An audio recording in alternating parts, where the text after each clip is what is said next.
भारत शक्ति समारोह में सेना के सैन्य वाहन पर सवार हुए पीएम मोदी, स्वदेशी हथियारों का किया अवलोकन।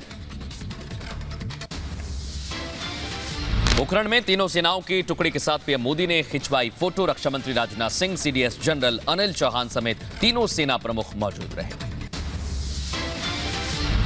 राजस्थान में आयोजित भारत शक्ति समारोह को पीएम ने किया संबोधित, कहा पूरी दुनिया में सुनाई दे रही है भारत शक्ति की गूंज।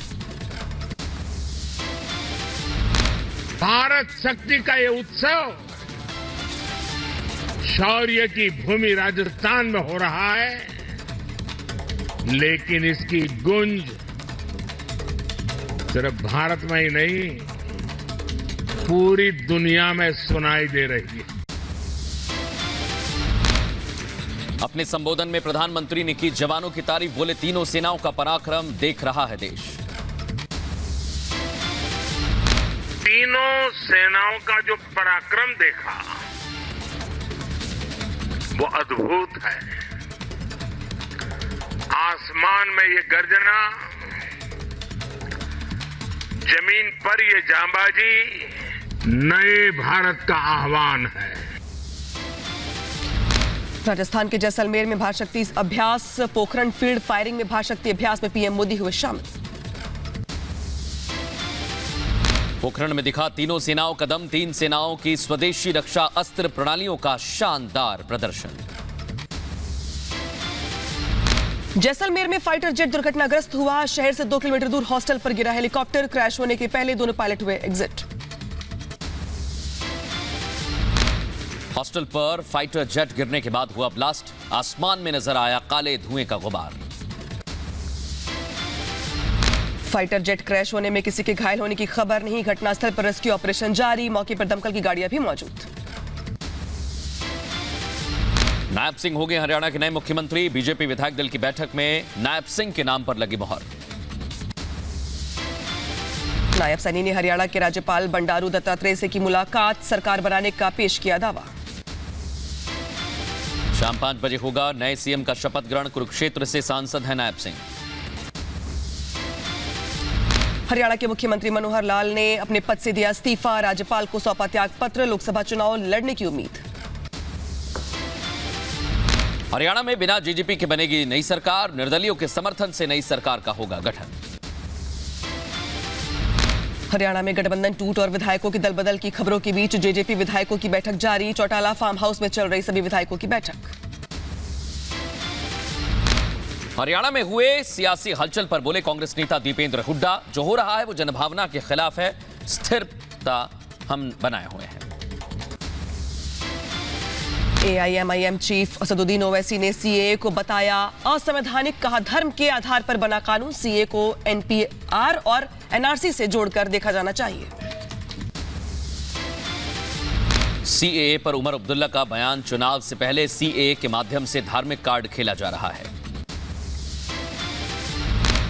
प्रेस कॉन्फ्रेंस में सीएए पर बोले बीजेपी प्रदेश अध्यक्ष वीरेंद्र सचदेवा, कहा पीएम ने जो कहा वो करके दिखाया, लोगों लंबे इंतजार के बाद मिलेगी नागरिकता। समाजवादी पार्टी के प्रवक्ता फखरुल हसन का बयान, कहा मुद्दों से भटकाने के लिए लाया गया है सीएए। सीएए पर असम के मुख्यमंत्री हिमंता का बयान, कहा जिन्हें सीएए से परेशानी वो खटखटा सकते हैं कोर्ट का दरवाजा।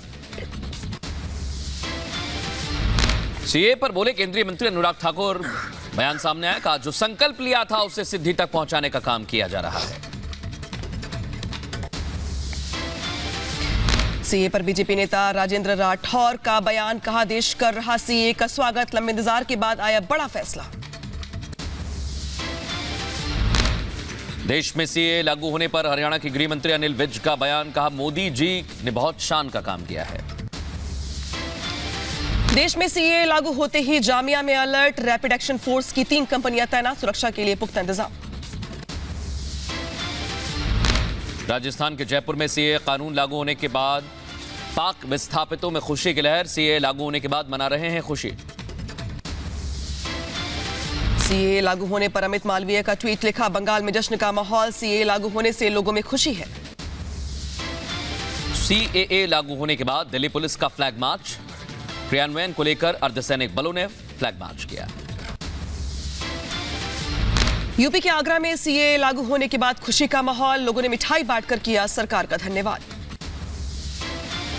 सीए लागू होने पर मौलाना शहाबुद्दीन रिजवी का बयान, भारत सरकार के फैसले का किया स्वागत, बोले कानून का मुसलमानों से कोई लेना देना नहीं। टेरर मॉड्यूल को लेकर एनआईए की छापेमारी, पंजाब, हरियाणा, राजस्थान, मध्य प्रदेश और चंडीगढ़ में 30 स्थानों पर एनआईए का छापा। बिलासपुर में भी एनआईए की छापेमारी, गैंगस्टर सांठगांठ के मामले में ताबड़तोड़ एक्शन, कई राज्यों में तलाश जारी। उधर पंजाब के फिरोजपुर में भी एनआईए ने मारा छापा, टेरर मॉड्यूल को लेकर 2 राज्यों में एनआईए कर रही है लगातार छापेमारी। रांची में कांग्रेस विधायक अंबा प्रसाद के घर ईडी की रेड, विधायक के घर के अलावा 17 और ठिकानों पर रेड की गई। सीए अधिसूचना जारी होने पर अधीर रंजन चौधरी का बयान, कहा 5 साल पहले पारित हुआ था कानून, चुनाव नजदीक आ रहा तो लोगों को भ्रमित करने के इरादे से नागरिकता संशोधन कानून फिर लाया गया। गुजरात दौरे पर प्रधानमंत्री मोदी, अहमदाबाद में साबरमती आश्रम में प्रधानमंत्री ने महात्मा गांधी को नमन किया। पीएम मोदी ने कोचरब आश्रम और गांधी आश्रम स्मारक का किया उद्घाटन, समारोह के बाद पीएम मोदी ने जनसभा को भी किया संबोधित। गुजरात के अहमदाबाद में बोले प्रधानमंत्री मोदी, कहा साबरमती आश्रम भारत का तीर्थ, विदेश के लोग भी आकर्षित होते हैं। गुजरात दौरे के दौरान पीएम मोदी ने दी मेगा सौगात, राज्य में 1 लाख करोड़ रुपए से ज्यादा की परियोजनाओं का लोकार्पण और शिलान्यास किया। गुजरात में प्रधानमंत्री नरेंद्र मोदी ने कहा, गुजरात में जो लोकार्पण हुआ है वो युवा के वर्तमान के लिए और शिलान्यास युवा के भविष्य की गारंटी। गुजरात में पीएम मोदी ने दिया साल 2024 के 75 दिन का ब्यौरा, कहा 75 दिन में 11 लाख करोड़ रुपए से ज्यादा की परियोजनाओं का लोकार्पण और शिलान्यास किया है। यूपी के अंबेडकर नगर में सीएम योगी के आगमन की तैयारियां तेज, तैयारियों का जायजा लेने पहुंचे पुलिस अधिकारी, 14 मार्च को जाएंगे सीएम योगी। हिमाचल कांग्रेस के 6 बागी विधायकों के मामले में सुनवाई टली, अब 18 मार्च को सुनवाई करेगा सुप्रीम कोर्ट।